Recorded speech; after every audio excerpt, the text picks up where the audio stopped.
I'm Paul Johnson, and I'm here today with Paul Estabrooks and Jim Cunningham, co-authors of Standing Strong Through the Storm. During the seminar, we won't have an opportunity to have an intimate conversation with Paul and Jim, so we wanted to take the opportunity for them to share some of their stories concerning standing strong through the storm. Paul and Jim, good to be with you this afternoon. I was wondering if you could share with me the beginnings of standing strong through the storm. It began back in around 1954-55 when Paul's father was the pastor of the church that my parents attended. So we met at church as young guys. In fact, we got a picture to show you, Paul, of what the two of us looked when he actually had hair up here, way up there, you know. Even more hair than Jim. Yeah, well, that's true. In those days. In those days, yeah. So that's where it began, and then friendship evolved as they moved to different pastorates, and we kind of kept in touch. And then he went to Bible school in London, and I came to Bible school, same Bible school. We were friends in Bible school. Then he was best man at my wedding to Rita back in '67. And of course, I tell him that I'm still the best man. Yeah, in fact, he tells Rita this, that he's still the best man. Some days she may even believe you, you know what I mean? So anyways, that's how it all began. And then he took off to the Philippines after Bible school. I went out to Vancouver and worked for Christian Service Brigade. And away we went in terms of keeping in touch while then he joined Open Doors. And the actual Open Doors connections began when he became the Asian director. And I was here in Canada, then he came back to Canada as the Canadian director. And one of his first things for me was say, how would you like to go down to Cuba back in 1988? Mm-hmm. So we began 88 contacts down in Cuba, then 89 into Tiananmen Square, and then 1990 into Russia, and that's been going overseas ever since. Mm-hmm. So that's where it began. So how long have you actually been working on the project together, and could you give me a few of the stages that it's gone through? SSDS began in, really, the roots were back in 1970s. In Open Doors Asia that I was a part of when I joined Open Doors 34 years ago, we had a program director named Dr. Everett Boyce. His doctorate was in education. He was concerned with training. He was a trainer in the earliest stages in Open Doors. We were concerned in that time that the countries of Asia, especially Southeast Asia, were not prepared for the potential of a communist takeover. There were strong communist movements in Malaysia, Thailand, Indonesia, even in the Philippines where we were located. So they developed a seminar called More Than Conquerors. And it was prepared to prepare Christians for the challenges of communist regime taking over a country. Well, by the 1990s, when the Soviet Union had collapsed and communism, though still present in the world, was not considered to be the greatest threat, our Open Doors teams decided that, hey, we need another training program that prepares people for much more than just an ideological situation like communism. We have religious intolerance now all over the place. We have other challenges than these that Satan is using, other tactics that he's using against Christians. So we need a new program, a broader program, a more developed course. So we took the basis of More Than Conquerors, and the program team asked me to put it together. And so in 1999, I began writing Standing Strong Through the Storm, and we finished that very first draft in about the year 2000. So that's kind of how it began. And then we tested it, we field tested it in several locations, Sri Lanka, Northeast India, Thailand, and some other places in Asia as a beginning. And of course, from there, after 9/11 occurred, our opportunities for sharing the seminar expanded significantly. Probably we should throw in there too that's when you and I, when we met on this project, Paul said, okay, it's finished. What do you think of it? And I said, well, you need a study guide. You need a teacher's guide to teach the thing. He says, well, you're the adult educator. You go write that. And so I spent some time in 2001, in the summer of 2001, writing all this material, sent it to Paul. He goes to a conference in Malaysia, 9/11 happens, September. He's in Malaysia in October, and I get a phone call from Malaysia from the Asian director saying, yeah, like, Paul would like you to come with me to Ambon, Indonesia, and field test this material.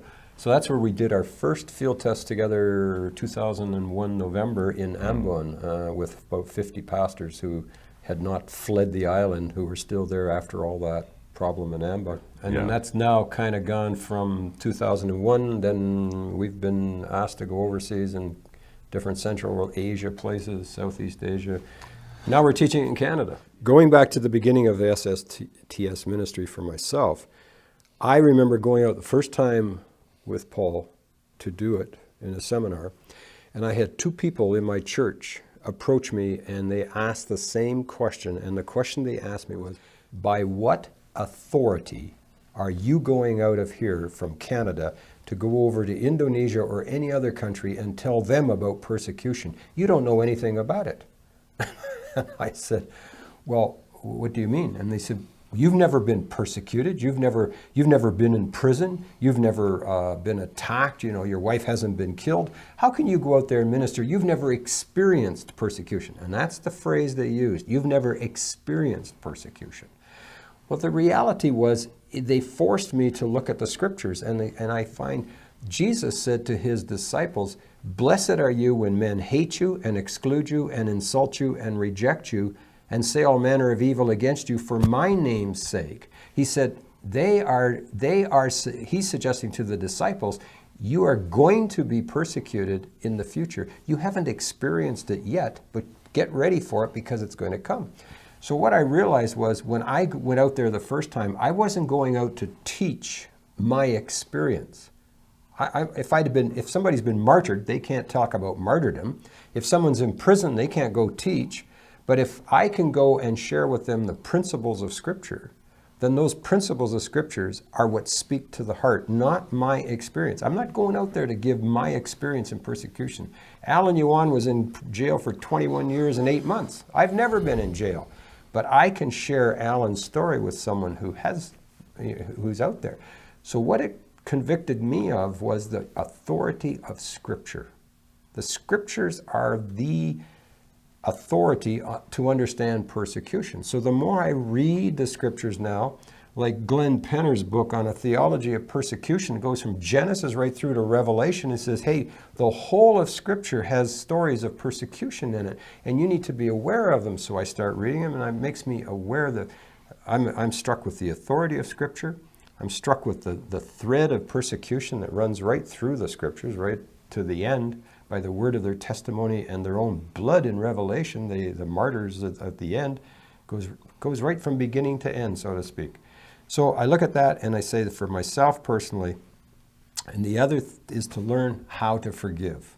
That is the key principle for me on this whole thing, because whether it's forgiving the guy who cuts me off in the highway, or whether it's forgiving the family member or whatever for whatever's been done, forgiveness is one of the key principles that has come out of this from all these regions that we go to. Authority of Scripture, forgiveness.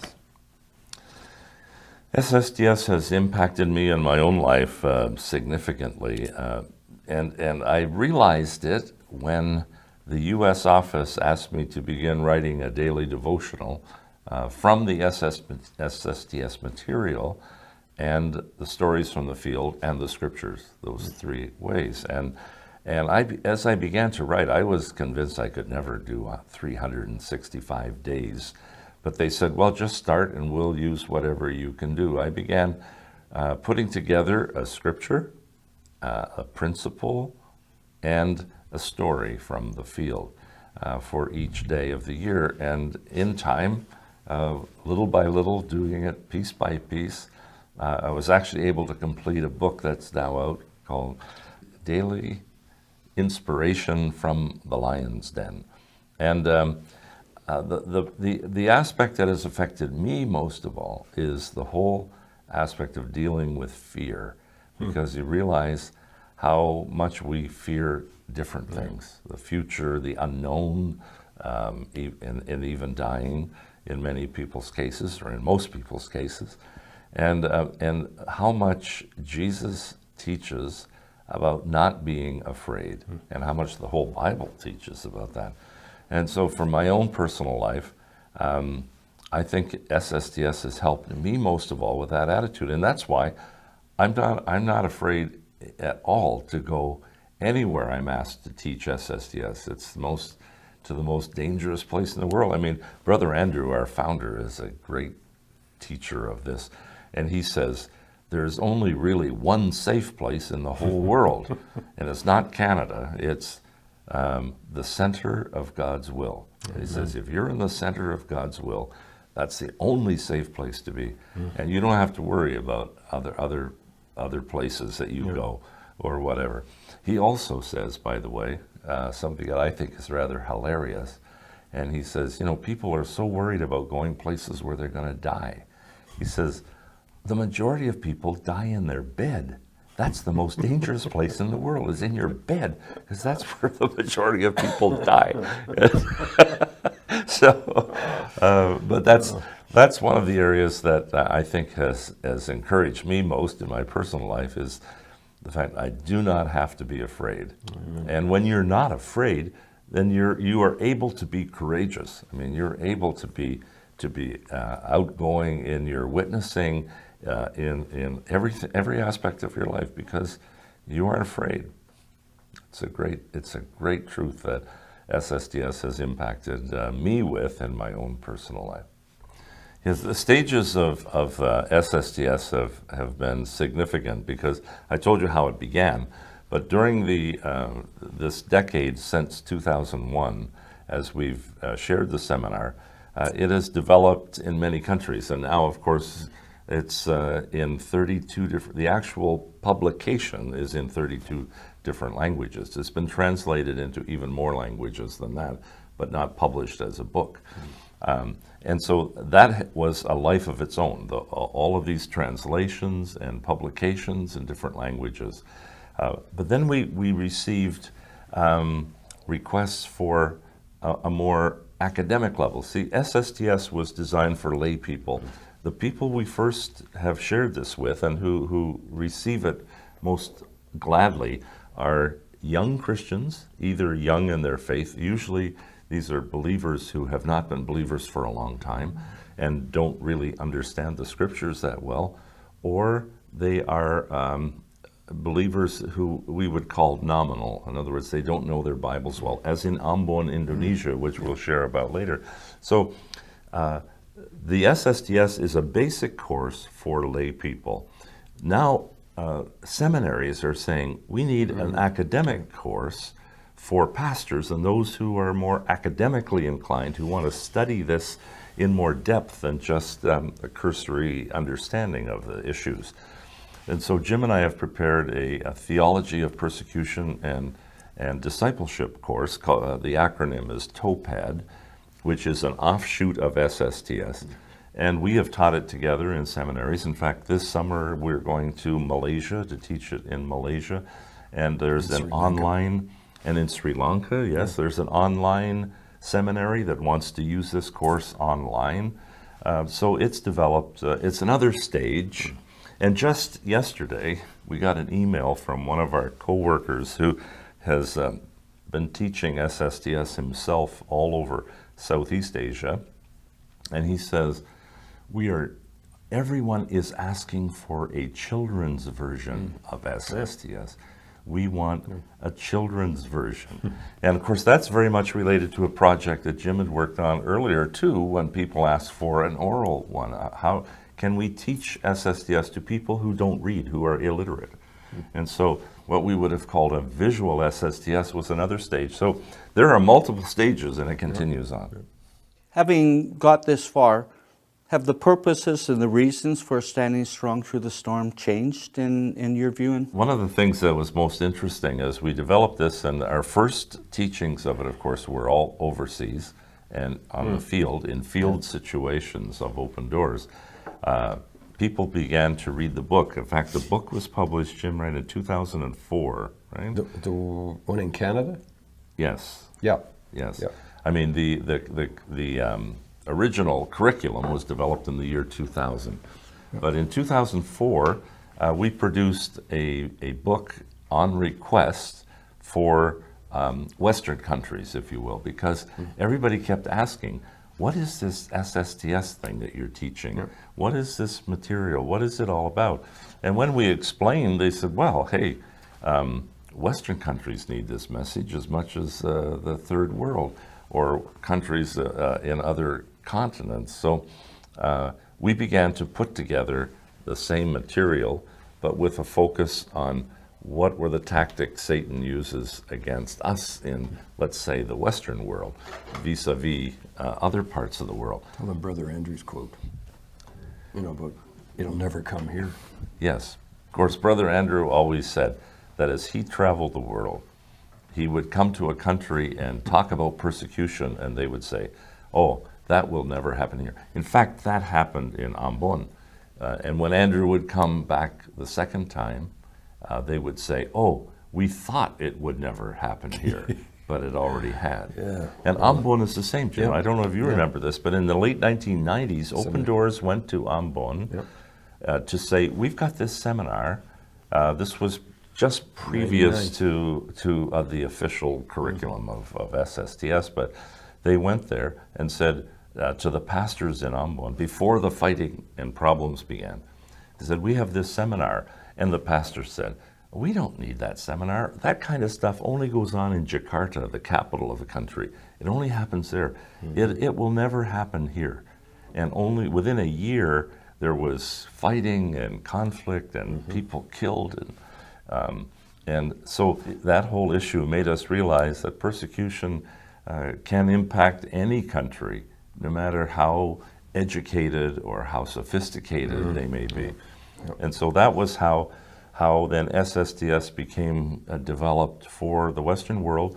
And then Jim and I wrote a booklet called Red Skies at Dawn, which was to alert literally North Americans, was who we were aiming that one at, to the fact that, hey, the challenges in our country are growing against Christians. And as we've studied other people, like academic like John Loeffler, who has studied what happened in Germany at the time of World War II, where Hitler took steps. He was elected. I mean, he was elected by the people.